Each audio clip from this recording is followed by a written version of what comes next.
Hello, I'm Gary Tasman, and this is What's Developing in Southwest Florida. Today, I'm pleased to have Mark Stevens, president of Stevens Construction, as my guest. Mark and I go back quite some years in terms of doing business together, and I kind of feel like we grew up in this business locally together in a lot of ways. So it's great to have you here, Mark. I'm excited to talk to you about what's developing. You know, everything's on fire right now, but we know that doesn't last. And so I'm really excited to hear what's in process. You know, let's just get going and talk about all the excitement in the construction industry. Sounds good, Gary. Well, I appreciate you having me. And yes, we've been fortunate to serve a lot of the same clients and collaborate and work together to help clients find great building sites and turn them into great projects. So we look forward to continuing that. So currently, we've got a lot of exciting projects. Our revenue this year is going to be probably 40-50% higher than it was in the last couple previous years. Some of that's due just to we're doing larger projects than we traditionally have. There's a lot of exciting things out there. So currently, we have 61 projects under construction, and I think as Stevens Construction and things that we see around the area, I think our larger projects are kind of the ones that are highlighted. But I think it's important for everybody to know that Stevens Construction has a lot of smaller projects. I mean, we do anything from $100,000 renovation to 4,000 or 5,000 square foot offices. So that's how we get up to 61 projects. But just to kind of highlight some that may be interesting to your listeners, we have a project called Seneca at Oak Creek, 84-unit apartment complex, but it's not a traditional apartment complex. It's for seniors 55 and up. So it's embedded in another community. So that's real exciting. We're going to see how that that's for rent. And that is for rent. Yeah, so yes. It's a trend that we're seeing out there. One trend is single family for rent, but also rental communities, Class A rental communities that are really oriented and focused just to the 55 and up. That's right. So completely new concept for ours, as far as I know. It's embedded in a new Del Webb community that Pulte's building. And, it's for the people that come down and maybe they don't want to make the full commitment to buy here.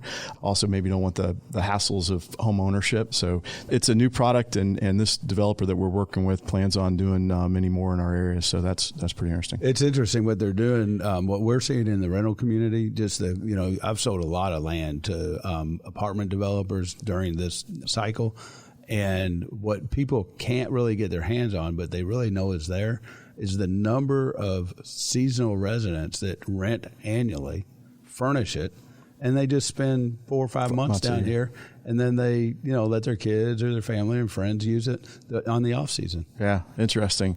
Since this is age limited, it'll be interesting to see how that plays out. Some of our other projects, we just recently in the past month or so kicked off a 60,000 square foot medical office building for orthopedic specialists there by our new corporate office at the corner of 6 Mile and Metro. We've hooked up with Pop Stroke. Tiger Woods is... Right. Yeah, we sold the land on that. Yeah, you did. Yeah. Right. So that was the first Pop Stroke branded golf course, and now we're doing those throughout the state. We just recently completed one in Sarasota, Orlando. We've got another one up in Wesley Chapel now, and at least 2 more to start next year up in the Central Florida area. So we'll talk a little bit later about the entertainment, but that's something kind of new for us and something I really see continuing to build in Southwest Florida, which is just great for our community. I mean, we need those kind of outlets. Not just with golf, though. I mean, I think that pickleball is really getting big. We're getting inquiries from developers. I know you've had a few. It's interesting to think about the fact that as our market continues to mature, what's missing. Right. And what we haven't had is those kind of entertainment things. So I'm excited to hear what else you guys are doing. Yeah.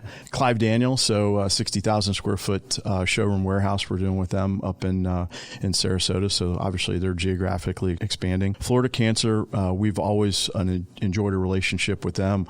We developed some projects for them here locally in Fort Myers. We're doing some work with them in Orlando, and now we're looking at some work in Port Charlotte and Venice. So we're going to continually see that healthcare market grow. And then like I mentioned, our special projects division, one of the big things that we do in our special projects is we have the 3-year continuing service agreement for Lee Health. So we do all the remodels, expansions, and new buildings for Lee Health throughout the county. So that's currently what's going on. We've got and the backlog just looks phenomenal. We hear what's the next couple of years going to look like. We're not seeing any slowdowns yet. I'm not saying that they may not happen, but we currently have 25 major projects projects in pre-construction at the tune of about the same volume of work that we have this year, and it's only August. Pretty exciting to see what Stevens Construction's done in the last 10 years or so. You guys have, maybe a little longer than that, you guys have really, really honed your focus and your skill, and it's really all about the client journey, right? And we talk about this a lot, is you have made the secret sauce in terms of making it as palatable for a client as possible when it's really a big decision. I mean, even if it's a big company, but certainly the smaller local companies and the leaders in business in this community, you're the go-to guy. And that's exciting, and I really commend you for that. Oh, I appreciate it, Gary. Yeah, we've actually, we're embarking on our 19th year this year, and talk a little bit about it a little bit later. But sometimes I feel like the actual construction of a building is a byproduct of what we really do.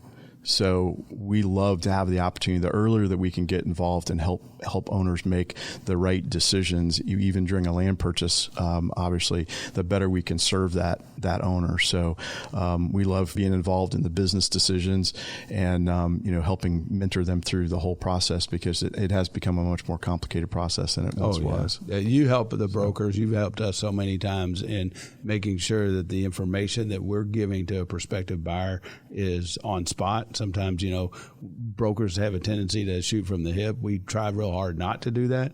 And as I know, we bug the heck out of you sometimes just trying to get price per square foot ranges or how long should it take for due diligence and, things like that. And that really is the partnering that I know you do with all brokers and with your owner clients. And I think that's really made a difference. It's a great experience for us, and I know it is a great experience for your clients and our mutual clients, because I hear about it all the time. Yeah, appreciate so that's good. Well, Mark, let's move on a little bit and talk about the region. I mean, we've been blessed with a great market. I mean, I don't think anybody could have predicted that COVID would have turned out to be such a positive impact to our market, but it was. But it's not over, but we're moved past the COVID era, and we're looking now forward to the next 3, 4, 5 years, and certainly the next 18 months as well. But what do you see, and what are you hearing from your clients about their needs going forward? Yeah, so COVID certainly has thrown a spin into everything, and as you mentioned, positively for us in the business here in Southwest Florida. But think about this a little bit, by markets as I look back at what we're under construction with now and in pre-construction or pre-design with versus what we were maybe 3 or 4 years ago. And so some of the markets, like the healthcare stuff. So we've always been known as a healthcare contractor and developer. It's kind of where I cut my teeth when I started here in Southwest Florida. 65% traditionally has been the mix of our healthcare work. Looking today, this year, it's probably going to be about 45%. So, but as you look at volumes, our healthcare has grown. It's just other things that we're doing is growing as well.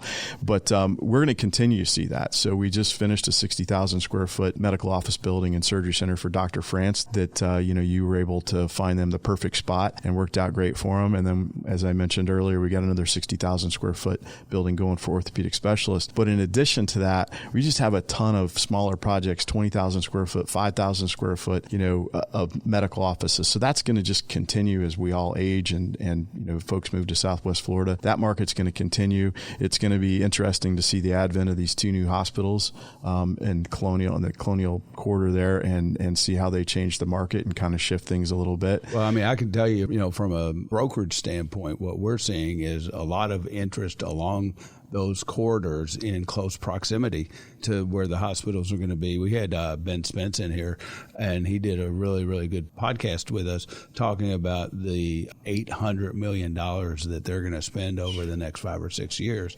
And that really acts as an incubator to spur other development. So much like Gulf Coast Hospital at Daniels and Metro, if you think about the hospital being the demand generator, but the medical office space and the need for doctors to be in close proximity to the hospital and for the identity of that submarket to be a medical corridor the way that it has really, really given us clarity and vision of what's going to happen along the Pine Island Road corridor And we're already selling apartment sites to apartment developers because they realize the daytime population.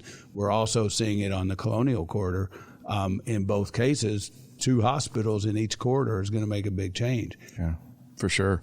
Well, it's definitely gonna shift some things around, which is going to be exciting to see how that plays out.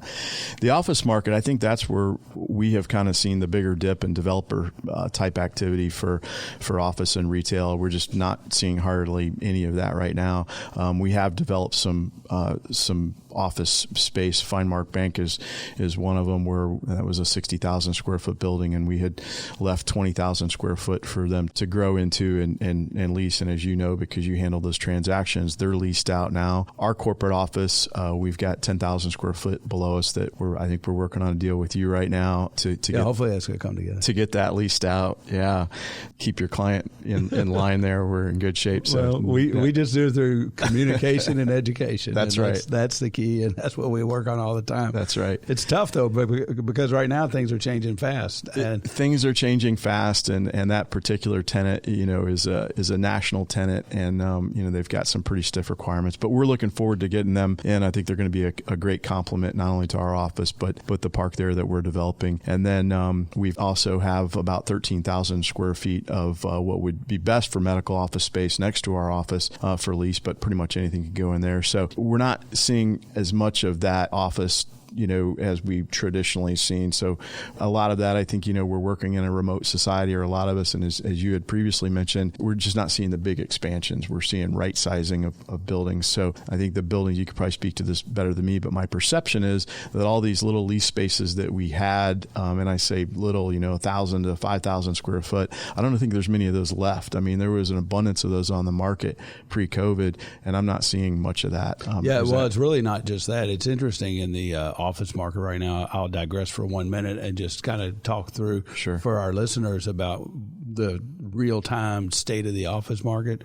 We went into COVID with a rather low supply of office space compared to a lot of other markets, and then we had the COVID wave that businesses came here and realized that they could do business here and enjoy our lifestyle while they were here, and that vacancy rate actually dropped to a 30-year low in our submarket. So we had, and we still have, a very, very tight office market.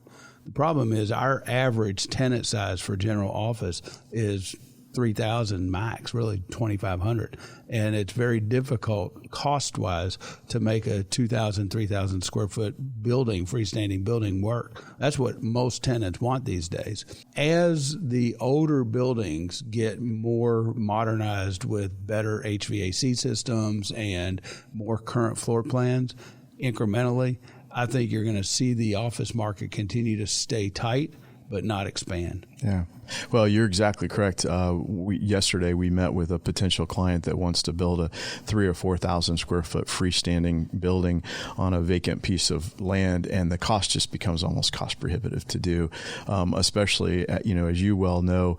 I'm not going to say all the great pieces of land are taken up, but we're finding that the pieces of the land that are still available, they come with some challenges as far as developing them. They're either really low, absent of utilities, have some environmental issues, those kinds of things. So when you compound all that, it makes it difficult for those smaller users. Well, again, I'm just going to give a data point here to our listeners.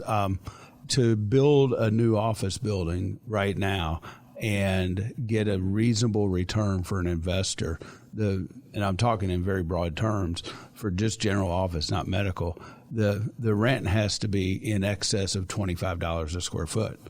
And it has to be a long-term lease so that the developer or the investor can take that lease to the bank and get it financed. It's probably going up even right now because interest rates are going up. But notwithstanding that, it's just so expensive. And the average rent for space that's existing right now, second-generation space, is not at $20 yet. It's very, very close. And we're talking triple net before you would add taxes, insurance, maintenance, management, and reserves all to that for your CAM charges.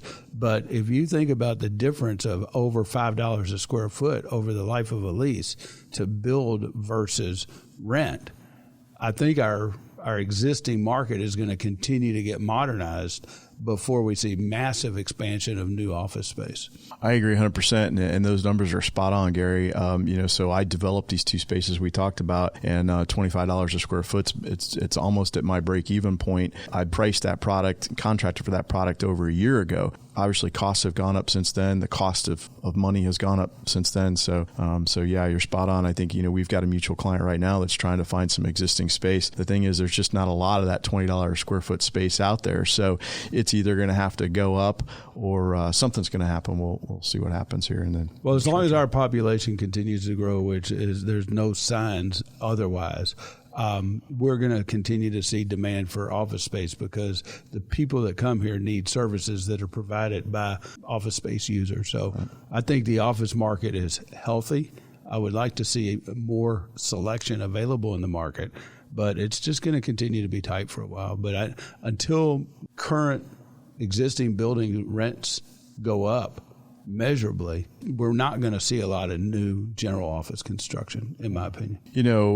Some other markets, again, as we look at what we have in backlog, what we built, I find really interesting and just absolutely great for Southwest Florida is the entertainment and hospitality venues. So yeah, I'm glad you spoke to that because there's a lot going on there. There's a lot going on there, and I know we just have a little snapshot of what we see, certainly not comparison to the wide range you see, but PopStroke, we talked about that. An entertainment venue that, wow, what a great time, during COVID to release a product that is mostly outdoor, but not just centralized around one thing. Miniature golf is kind of the main thrust of that, but there's a playground for kids and there's bocce.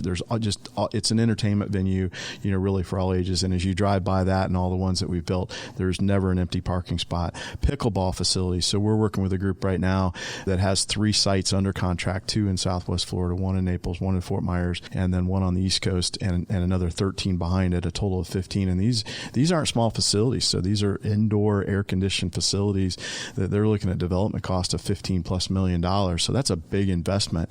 I had never really heard of pickleball 10 years ago. And now, in addition to these facilities, we've got 2 communities now that we're going in and putting pickleball courts in, taking away some tennis courts. So in addition to that, breweries, these little microbreweries are just jumping around everywhere. We've been working on one for quite some time, getting ready to break ground on it, is Fort Myers Brewery. Just a phenomenal business that has grown into from just being in a little industrial park to now a full-fledged major entertainment venue, a soccer complex. So we've been talking to some folks that want to do again be an 80,000-90,000 square foot indoor soccer complex, and then kind of some other stuff. I still don't really understand all the economics on them. Maybe you can explain this to us. But car washes. I mean, we're going to have about 4 car washes on every corner, and it must be the business to go in. But those I'll are explain it.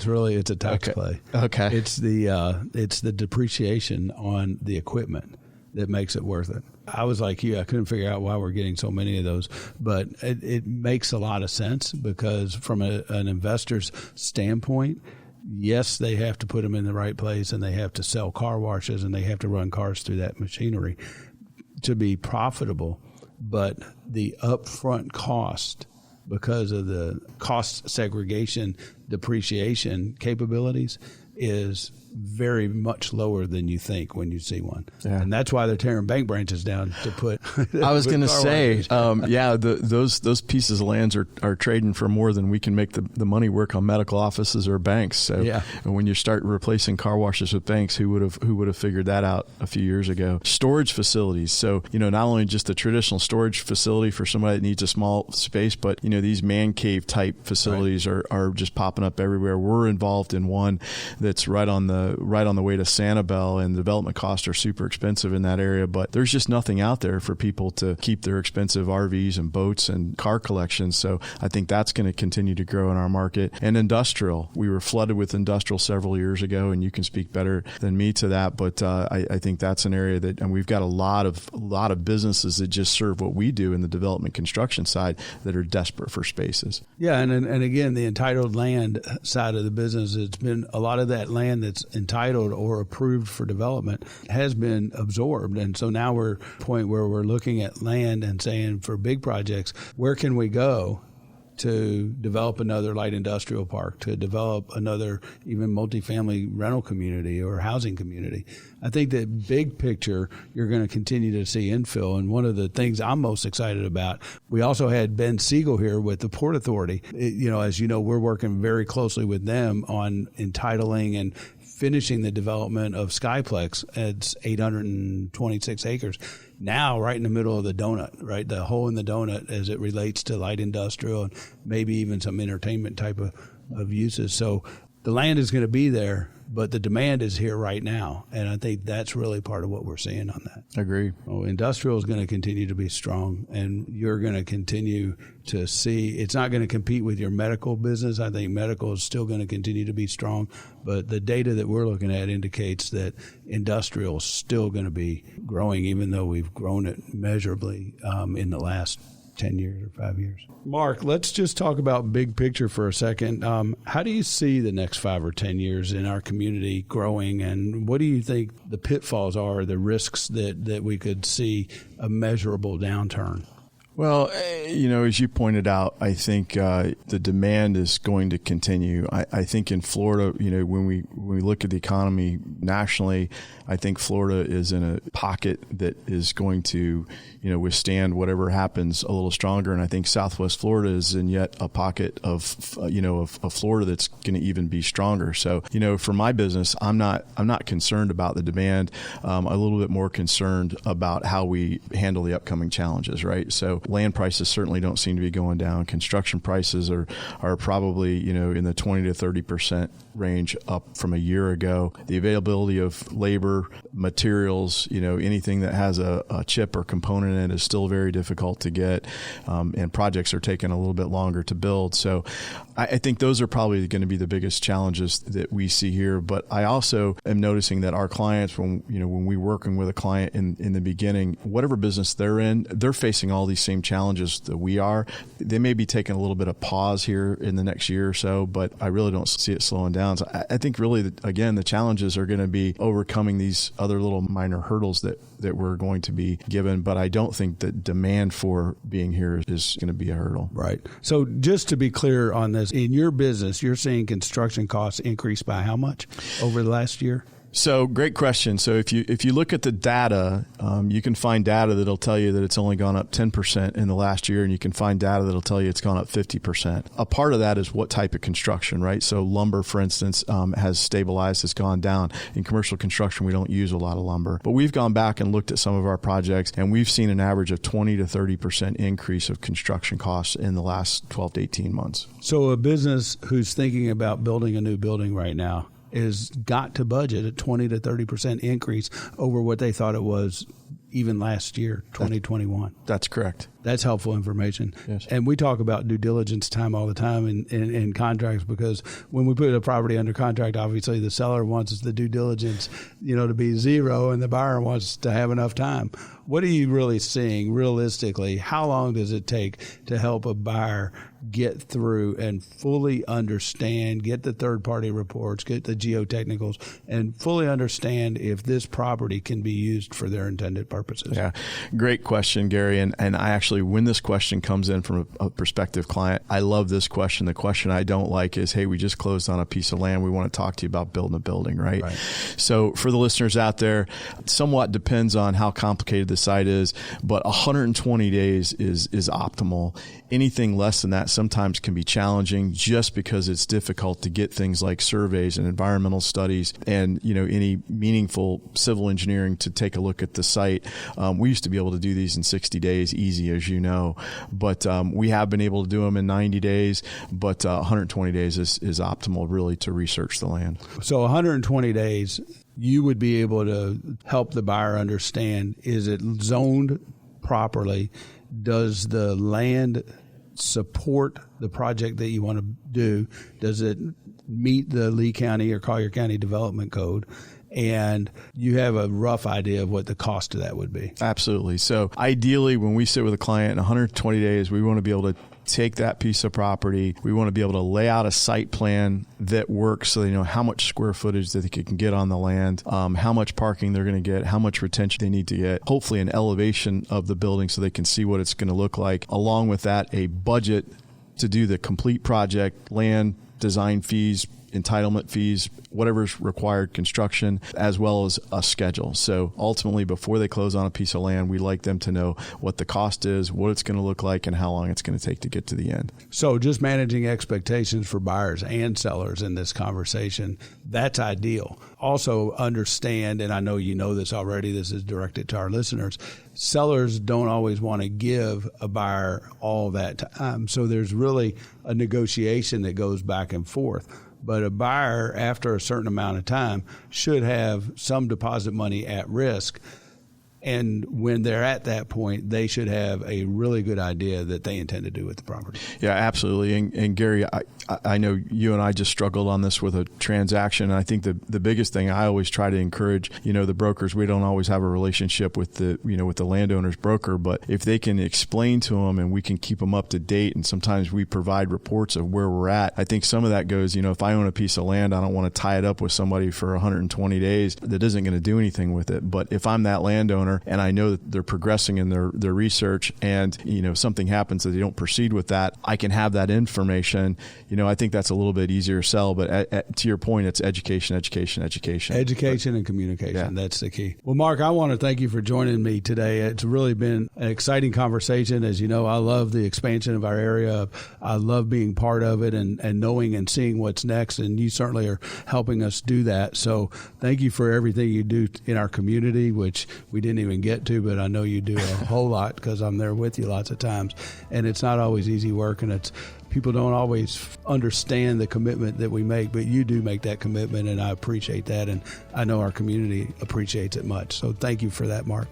I'm Gary Tasman with Cushman & Wakefield Commercial Property, Southwest Florida, and I'll be here every month to talk about market trends, to talk about development, and to talk about what you should be keeping your eye on in regards to what's developing in Southwest Florida. If you like what you hear, please subscribe to our podcast on any of your favorite podcast platforms. Thanks for listening.